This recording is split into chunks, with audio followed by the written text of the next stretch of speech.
बिस्मिल्लाहिर्रहमानिर्रहीम, अस्सलाम वालेकुम। आप दिख रहे हैं न्यू प्लस मनी और मैं हूं राजा कामरान। इस व्लॉग में हम आपको मालूमात फराहम करते हैं कारोबार, तिजारत, बैंकारी और दीगर शोबों के हवाले से जो आपकी रोज़मर्रा ज़िंदगी को मुतासर करती हैं। आज हम बात करेंगे पाकिस्तान की समंदरी मईशत, ब्लू इकॉनमी या मैरीटाइम इकॉनमी में आने वाली गैर मुल्की सरमायाकारी। आखिर क्या वजह है कि गैर मुल्की सरमायाकार तेज़ी से पाकिस्तान में आ रहे हैं और पाकिस्तान की जो मैरीटाइम इंफ्रास्ट्रक्चर है उसमें वो सरमायाकारी कर रहे हैं। ये ऐसी सरमायाकारी नहीं है कि आप जैसे उठाएंगे और इसको लपेट कर निकल जाएंगे। ये बहुत ही डीप रूटेड सरमायाकारी होती है जो भी मैरीटाइम सेक्टर में आती है।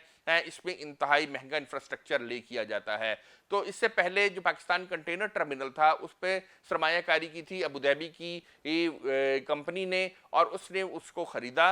ना सिर्फ ख़रीदा बल्कि थोड़े ही अरसे बाद उन्होंने इसमें तोसी के लिए केपीटी यानी कराची पोर्ट ट्रस्ट से मुआहिदा किया और अब उनका तोसी मंसूबा इस वक्त जारी है जिसमें वो कंटेनर हैंडलिंग को भी बढ़ा रहे हैं। इसके अलावा जो बल्क कार्गो है उसकी हैंडलिंग को भी वो बेहतर कर रहे हैं। तो ये देखा जा रहा है कि जो इस वक्त पाकिस्तान में कराची पोर्ट और पोर्ट कासिम है, इन दोनों पर भी मुख्तलिफ टर्मिनल्स मौजूद हैं, मगर नए जो टर्मिनल ऑपरेटर आ रहे हैं वो ना सिर्फ आ रहे हैं बल्कि उसके साथ अपने एक्सपेंशन भी कर रहे हैं। अभी चंद दिन कबल जो है एक डेनिश कंपनी है जिसे मर्स के नाम से जाना जाता है, उसने भी पाकिस्तान में $2 अरब की सरमायाकारी का ऐलान कर दिया है। जी हाँ, पाकिस्तान में $2 अरब की सरमायाकारी डेनिश कंपनी करने जा रही है। ये सरमायाकारी क्यों करने जा रही है ये भी हमें देखना होगा पहले, मगर ये देख लेते हैं वो किन शोबों में करेगी ये सरमायाकारी। ये सरमायाकारी जो है शिपिंग में, पोर्ट इंफ्रास्ट्रक्चर में और इसके अलावा शिप ब्रेकिंग और दीगर जो मैरीटाइम या समंदरी मईशत के हवाले से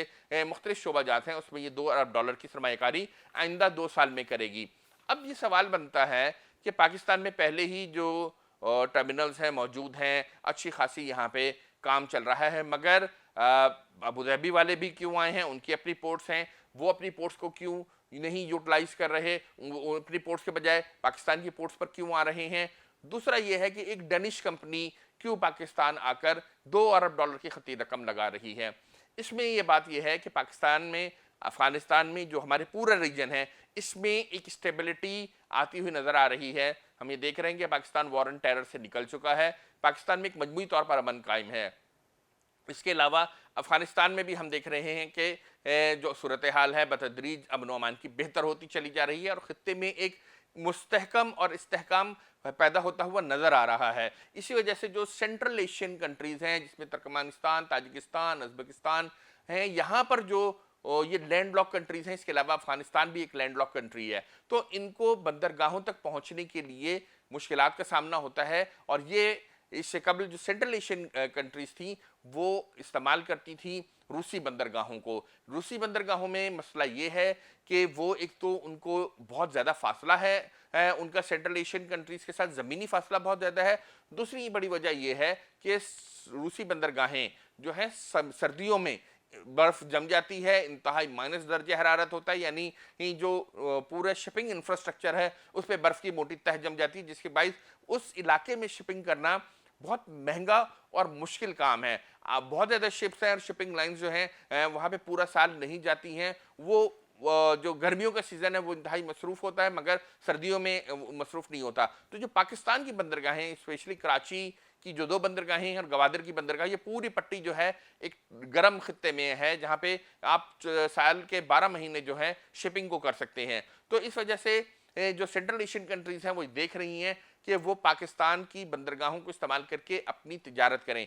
इन मुल्कों में जो है गैस के और तेल के बड़े ज़खायर मौजूद हैं। आपने देखा होगा कि पाकिस्तान, तुर्कमेनिस्तान, इंडिया, अफगानिस्तान एक पाइपलाइन तापी जिसका नाम है उसकी बात की जा रही है। उस पर मुख्तलिफ कंसोर्शियम भी बन चुका है, मगर उस पर भी काम आगे नहीं बढ़ रहा है क्योंकि वहाँ पे गैस बहुत मौजूद है। सेंट्रल एशिया में वहाँ पे इतनी गैस मौजूद है कि वहाँ पे अक्सर ज़मीन में आग लग जाती है और वो गैस के अखराज की वजह से आप खुदाई करें तो इतनी गैस वहाँ पे मौजूद है। तो उस गैस को जो ज़रूरत है, उनकी ज़रूरत से बहुत ज़्यादा ये गैस है और इस गैस को एशिया और अफ्रीका के मुल्कों की ज़रूरत है कि वो इस गैस को इस्तेमाल करें और इस गैस के ज़रिए अपनी मईशत को चलाएं।